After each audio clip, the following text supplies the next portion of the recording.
आज का ये वीडियो आप सबके लिए बहुत ज़्यादा ज़रूरी रहेगा। आज की इस वीडियो में हम जानेंगे कि एक किडनी पेशेंट के लिए सर्वोत्तम इलाज क्या है।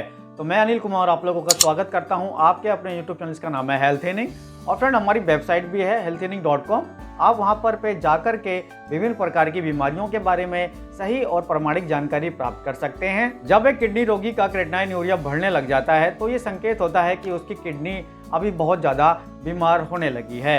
तो ऐसे में डॉक्टर उसको ट्रांसप्लांट या डायलिसिस करने की सलाह देते हैं। ट्रांसप्लांट और डायलिसिस के बाद तीसरा एक ऑप्शन होता है आयुर्वेदिक और होम्योपैथिक दवा का। तो इन तीनों में से सबसे अच्छा क्या रहता है किडनी रोगी के लिए? तो देखिए, सबकी अपनी अपनी अहमियत है। हर व्यक्ति अपने हिसाब से अपनी क्षमता के अनुसार उस चीज़ का चयन करता है जिसमें वो बिल्कुल सही फिट हो सकता है। वीडियो शुरू करने से पहले मैं आपको एक बात बता दूं, सबसे बड़ी चीज़ होती है वो होता है हमारा आत्मविश्वास, हमारे अंदर की आत्मशक्ति। जीवन में संघर्ष सबके है, चाहे वो आम व्यक्ति है या वो बीमार व्यक्ति है या वो धनी व्यक्ति है या वो गरीब व्यक्ति है। हर इंसान के जीवन में संघर्ष है, हर जानवर के जीवन में संघर्ष है। जंगल में भी जो शाकाहारी जानवर होते हैं वो मांसाहारी जानवर से बचने के लिए संघर्ष करते हैं और छोटे जानवर बड़े जानवर से बचने के लिए संघर्ष करते हैं। सेम वैसे ही हम जिस समाज में रहते हैं वो भी एक जंगल की तरह ही है। अगर आप देखें तो इसमें जो लड़ता है अपने आत्मविश्वास से वो बढ़ता चला जाता है और जो हार मान लेता है वो वहीं पे ख़त्म हो जाता है। तो सबसे बड़ी चीज़ है आपका आत्मविश्वास। तो जितना आपका आत्मविश्वास अच्छा रहेगा उतना अच्छे आपकी हेल्थ रहेगी और आप उसी हिसाब से इन तीनों कैटेगरी में से अपनी लाइफ को बहुत अच्छा बना के ले जाएंगे। तो सबसे पहले हम बात करेंगे ट्रांसप्लांट पेशेंट की। तो ट्रांसप्लांट पेशेंट की लाइफ सबसे अच्छी रहती है क्योंकि उसको किडनी मिल जाती है। उसको डोनर किडनी देता है, जो किडनी इसकी बॉडी में ग्राफ्ट की जाती है और वो किडनी उसकी नॉर्मल किडनी की तरह ही सारे काम करती है। उसके शरीर में ब्लड बनता है, उसके शरीर के अंदर हार्मोनल बैलेंस होते रहते हैं और उसको कोई प्रॉब्लम नहीं आती है। बस उसको एंटी रिजेक्शन मेडिसिन खानी पड़ती हैं लाइफ टाइम। अब बात कर लेते हैं डायलिसिस पेशेंट की। तो डायलिसिस में होता क्या है कि डायलिसिस मशीन एक कृत्रिम किडनी के तौर पे काम करती है।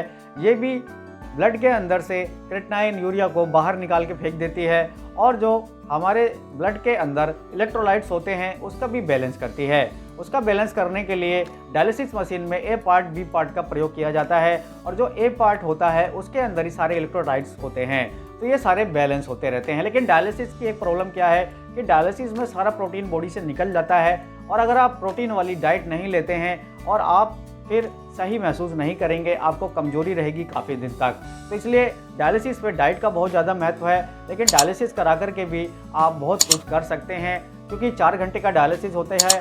1 घंटा जाने का रख लो, 1 घंटा आने का रख लो और 6 घंटे अगर आप निकाल दो अपने 24 घंटे में से 8 घंटे की नींद निकाल दो, तब भी आपके पास काफ़ी समय बचता है अपने लिए कुछ करने का। अब बात कर लेते हैं जो पेशेंट डायलिसिस ट्रांसप्लांट नहीं कराते, आयुर्वेदिक और होम्योपैथिक दवाइयों की तरफ शिफ्ट हो जाते हैं, तो क्या ये एक अच्छा उपाय है? तो देखिए, अपनी अपनी श्रद्धा के अनुसार सब होता है। आयुर्वेदिक और जो होम्योपैथिक दवाइयाँ होती हैं इनको लेने से पहले आपको अपनी डाइट पर बहुत ज़्यादा कंट्रोल करना पड़ता है। आपको प्रोटीन वाली कोई भी चीज़ें नहीं खानी, आपको ऐसा कोई भी खाना नहीं खाना जिससे आपका क्रेटिनाइन यूरिया बढ़े। तो इसमें डाइट का बहुत ज़्यादा महत्व होता है। और कुछ दवाइयाँ जो होती हैं वो क्रेटिनाइन यूरिया कम करती हैं और कुछ दवाइयाँ होती हैं जो कि फ़ायदा तक नहीं करती। और इसमें होता क्या है कि हमेशा कमजोरी सी बनी रहती है आयुर्वेदिक और होम्योपैथिक दवाइयों से। और क्रेटिनाइन कभी एकदम से बढ़ जाएगा, कभी एकदम से कम हो जाएगा, तो कभी स्टेबल बना रहेगा। लेकिन आपकी शरीर में वो ताकत नहीं आएगी जो एक ट्रांसप्लांट पेशेंट के शरीर में ताकत रहेगी और जब एक डायलिसिस पेशेंट के शरीर में ताकत रहेगी, क्योंकि वो दोनों प्रोटीन का सेवन कर रहे होंगे। इधर आप प्रोटीन छोड़ चुके होंगे क्योंकि प्रोटीन बहुत ज़्यादा ज़रूरी है। प्रोटीन से ही मांसपेशियाँ स्ट्रॉन्ग होती है, प्रोटीन से ही जो किडनी पेशेंट होता है उसके शरीर में ऊर्जा आती है और जो प्रोटीन ही क्रेटिनाइन बनाता है। तो आयुर्वेदिक दवाइयाँ और होम्योपैथिक दवाइयाँ लेने के लिए आपको प्रोटीन छोड़ना पड़ता है। और मैं बहुत सारी आयुर्वेदिक दवाइयाँ बताता रहता हूँ जिससे कि आपका क्रेटिनाइन सही मायनों में कम होता है। तो आप उन मेडिसिन का भी प्रयोग कर सकते हैं और ये मेडिसिन मैं खुद प्रयोग करके बताता हूँ अपने ऊपर। तो जो मेडिसिन मुझे इफेक्ट डालती हैं वही मेडिसिन मैं आपको बताता हूँ और ऐसा नहीं है कि मैं आपको ये ऐसे ही रिकमेंड कर देता हूँ कहीं से। ये छोटी सी जानकारी आपके बहुत ज़्यादा काम आएगी और जो मैं बताना चाहता हूँ आप उस निष्कर्ष तक जरूर पहुँच पाएंगे। तो चलिए फ्रेंड, वीडियो को समाप्त करते हैं। धन्यवाद।